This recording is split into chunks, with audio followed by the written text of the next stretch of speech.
Welcome to Coffee House. As most listeners are aware, we will occasionally take a look at a movie when we have reached a special kind of movie that represents a cultural inflection point. Or we discuss a movie when I haven't finished the reading for the week.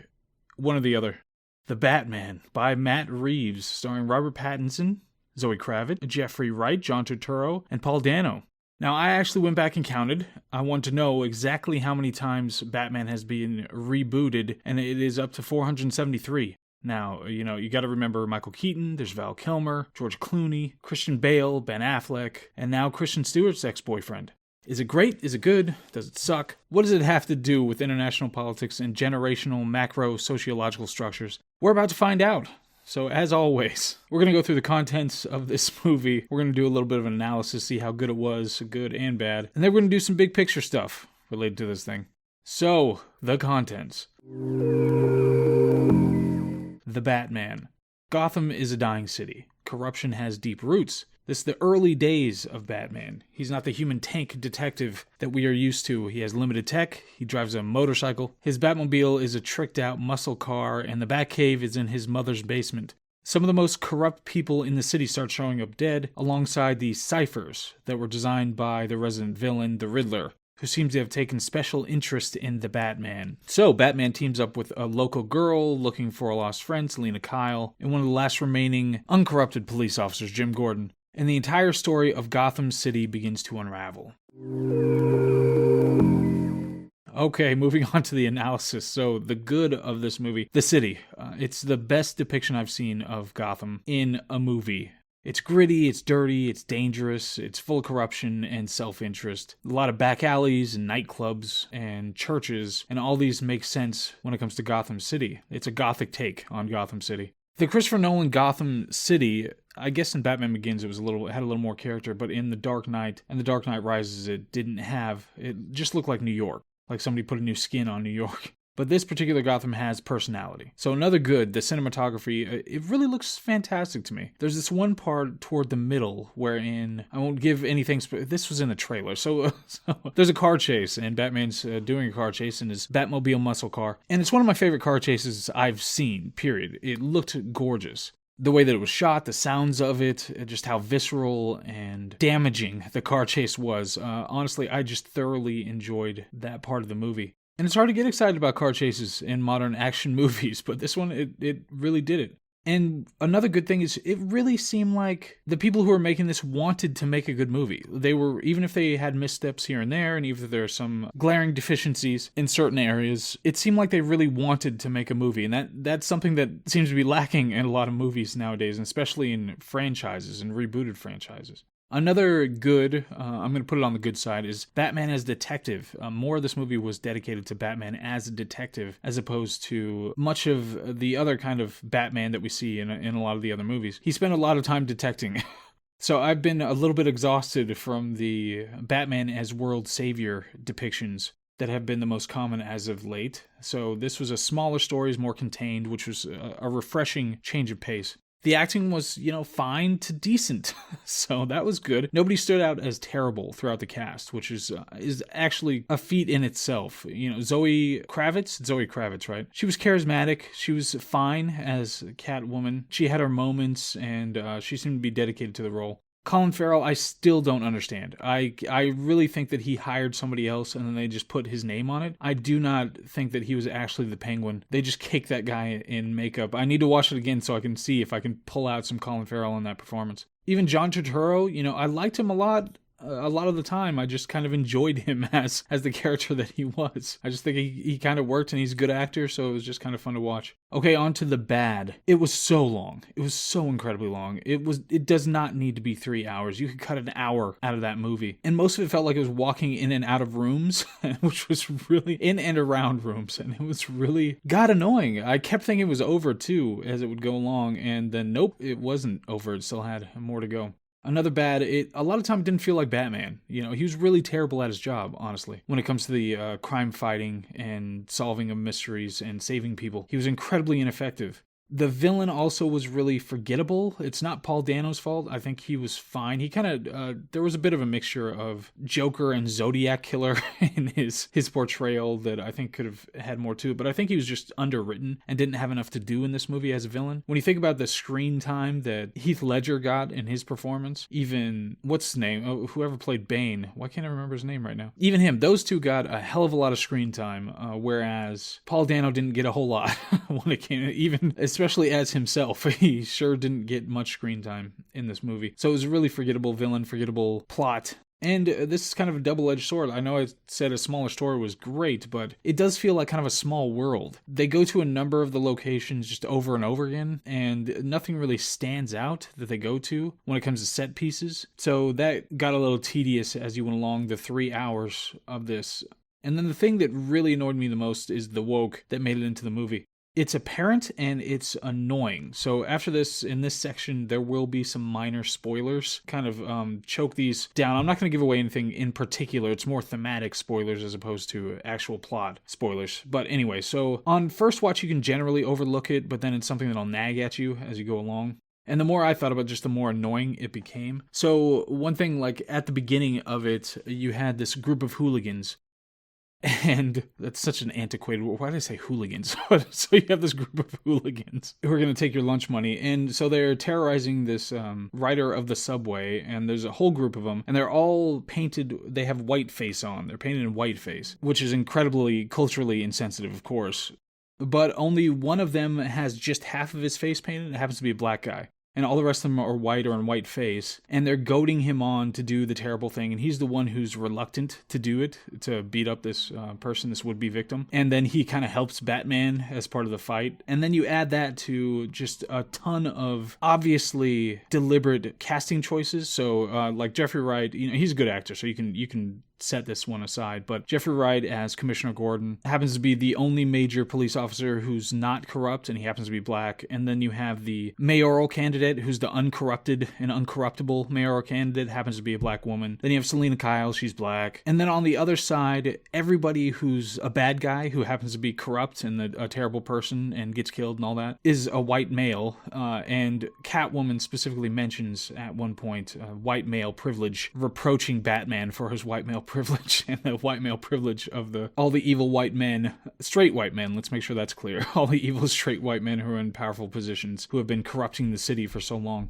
So it's not exactly subtle in this. And then one thing that bookends thematically the whole movie is that in the beginning, so he says that when they ask him, who are you? You expect him to say, I'm Batman, because that's something that they say in all the movies. But in this one, he says, I'm Vengeance. So you're like, oh, Vengeance. Why that particular turn? And of course, it has thematic purpose. And yes, I noticed there were a bunch of parallels between the Riddler and Batman going through and all that, so that's fine. But so anyway, so he says, I'm Vengeance, and then by the time you get to the end, he kind of goes off the deep end a little bit on this one guy, and I hate this because it's just like one moment, and they didn't really set this up or anything like that. But he just goes off the deep end on this one guy. Him being Vengeance is referenced again, but they say, no, you're not supposed to be Vengeance, that's a bad thing. Don't be Vengeance. So instead, he's supposed to be Hugs or something. I don't know. But the whole point is that he's supposed to be a more nurturing Batman, as opposed to the Dark Knight who's subduing all the criminals in an effective way. He's supposed to be this more nurturing version of Batman,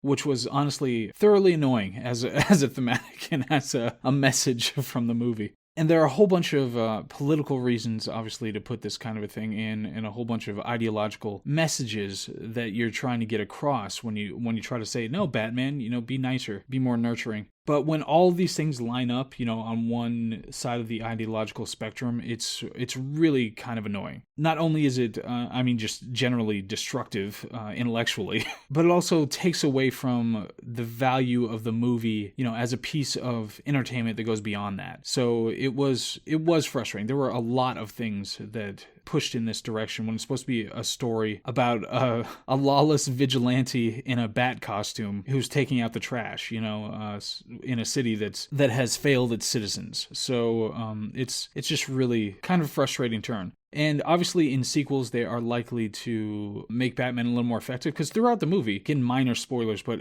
he was really ineffective. He didn't really accomplish much of anything or save anybody.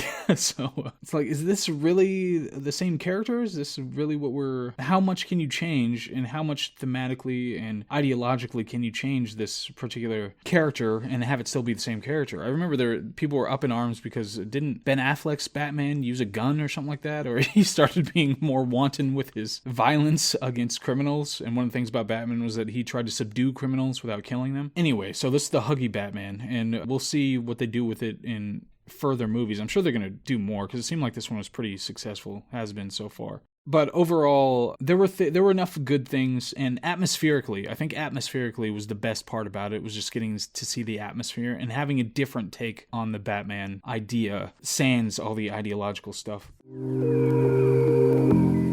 So anyway, the big picture is that art is important. It's a means for us to explore and experiment with, and more dangerously disseminate ideas. And I'm not talking about like violence in video games causing violence in real life, but the art or lack thereof that we consume is a reflection of what we are. And our heroes are a reflection of where we are trying to go. The heroes that got us to Western civilization were individually strong, were self-sacrificial, were dedicated, driven, brilliant, and conquered the internal and external demons that we were all victim to. So who are heroes today? The kind of hero that would take an identity-based backseat to subsidize the feelings of fragile people to the detriment of reality? I just don't know if that's such a good idea.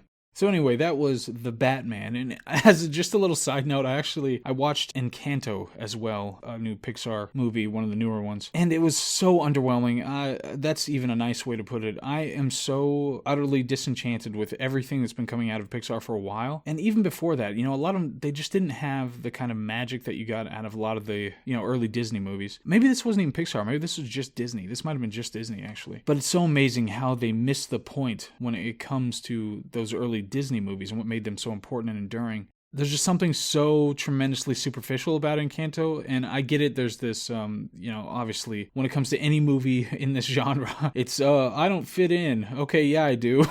That's the whole movie, that's always the whole movie. But it's got this tremendously superficial edifice. It's just like, family, done. And I appreciate the sentiment of supporting the idea of being supportive of family. I love that. Let's get more of that in movies just in general, especially ones for children. But there's something so superficial about it. When you think about the pedigree, the Disney pedigree that came before it, like Snow White, and how that's really about the psychological fragility and the growth of a young woman, and it's this built-in psychology about her trying to come to terms with the threats that are in the world, being thrust out, and the different parts of her personality that are represented by the dwarves and or dwarfs. and so many other things. And then you think about like Pinocchio, a little boy who's growing up in a dangerous world. So you have these dual movies where it's like the little girl dealing with it and the little boy dealing with it. I mean, she was older than a little girl, but still, it's a woman coming of age. And then Pinocchio has to come of age in a different way, and how he has to deal with all the temptations that are around, how he has to learn to, be a more advanced version of his father so that he could be a real man. And then even in movies like Beauty and the Beast, there's something incredible about this one where you have this metaphor of a woman trying to tame a wild man to domesticity. And you have this built in this whole story, this mythological story about a beast and a rose and all that. And then you have The Little Mermaid, where we get this idea of women being perfect if they're just shut there. Just kidding. I'm totally kidding. I'm just kidding. I'm sure there's some other idea to be taken away from The Little Mermaid. Like, think twice the next time before you eat a fish or something. I don't know. But, so what I'm saying is that Encanto and all of the movies that Pixar and Disney have been releasing over the past, I don't know, has it been a decade? Ever since Frozen kind of broke the whole idea of actually making legitimately good movies. They just haven't been able to. They haven't been able to capture that magic or have an understanding that the reason that those early movies, those early Disney movies and early stories, the reason that those things resonated is the same reason that Oedipus Rex resonates and other stories like it. It's because it speaks to something that's much deeper than the things that we realize, than the very surface level things that we talk about. And that's what we've talked about before, is archetypes that are built in to who we are and that have much more resonance than, the mere ideas of this setup and this punchline and the things like Snow White and Pinocchio and Beauty and the Beast. Those all speak to something that's much more fundamental to who we are than any of the movies that have been coming out with all the best technology in the world and teams of writers and focus groups and all this other stuff. So anyway, I just wanted to plug that one in there because I don't want to do a full episode on that, but I wanted to say something about it. So that was Encanto. This one was really about the Batman, and I hope everybody will check it out and let me know what they thought about it. You can email me. I know that's antiquated. Email me. I need to set up that Telegram again, but you can tweet at me too. Email's fine, or on the YouTube page or the Rumble page. But I hope everybody goes and sees the Batman. You don't need to watch Encanto. You can set that one aside. But see the Batman and let me know if you thought it was as glaring as I did. Obviously, I think I'm correct in all of my analyses, but still, it'd be good to talk about. And then finally next, we will definitely have the next part of The Archaeology of Mind, which, just yesterday I was reading it and it's just blowing me away. And so there are a lot of things that we need to be talking about when it comes to that. Anyway, hope all is well, and I will see you on the next one. All right, bye.